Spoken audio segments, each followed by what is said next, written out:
This didn't happen to me, but to my sister-in-law, and I saw the aftermath with my own eyes. A few years ago, she moved into a duplex after her divorce. It was a quiet neighborhood, middle of the suburbs, plenty of space, and her side of the duplex was newly renovated. She loved it, said it felt like a fresh start. But from the very beginning, she had complaints about her neighbor. He was quiet, sure, but too quiet. She never saw him leave, never saw him take out the trash, check the mail, or even open a window. His blinds were always drawn tight, and the only time she thought she heard him was late at night, soft dragging sounds, and sometimes what she said sounded like low, breathy talking. She assumed he worked the night shift or something and didn't think much of it. Until one night she got home from work and found a small gift box on her porch. No name, no note, just a little ribbon-tied box. Inside was a bracelet, delicate silver, with her initials engraved on the inside. It was beautiful. She thought maybe it was from someone she was seeing casually at the time, but when she asked, he denied it. No one else claimed to have sent it. Then the gifts started showing up more often. A scarf, a perfume bottle, even a framed photo of her, one she didn't even know had been taken. That one freaked her out.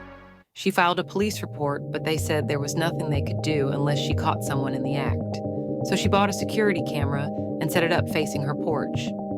2 nights later, she woke up to the motion alert on her phone. She opened the feed and watched a man in a hoodie walk up, kneel by her door, and place a small velvet box on the welcome mat. Then, as if he knew he was being watched, he looked directly into the camera. He didn't speak, didn't move, just stared. The footage wasn't clear enough to make out his face, but she recognized the hoodie. It was the same one she'd seen hanging on the coat hook by the shared laundry room in the basement. Her neighbors. She called the cops. They went next door, knocked, no answer. The door was unlocked, so they went in. He wasn't there. Not in the kitchen, not in the living room, but the place was filthy. Empty takeout boxes stacked everywhere.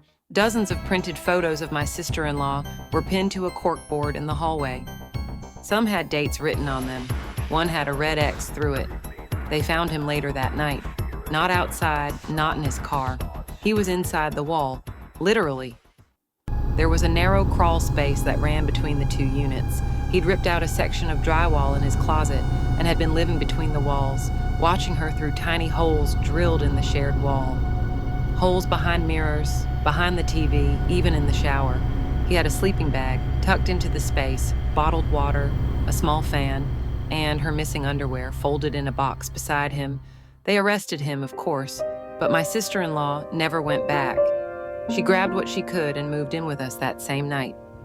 To this day, she refuses to live in a place with shared walls, and I don't blame her.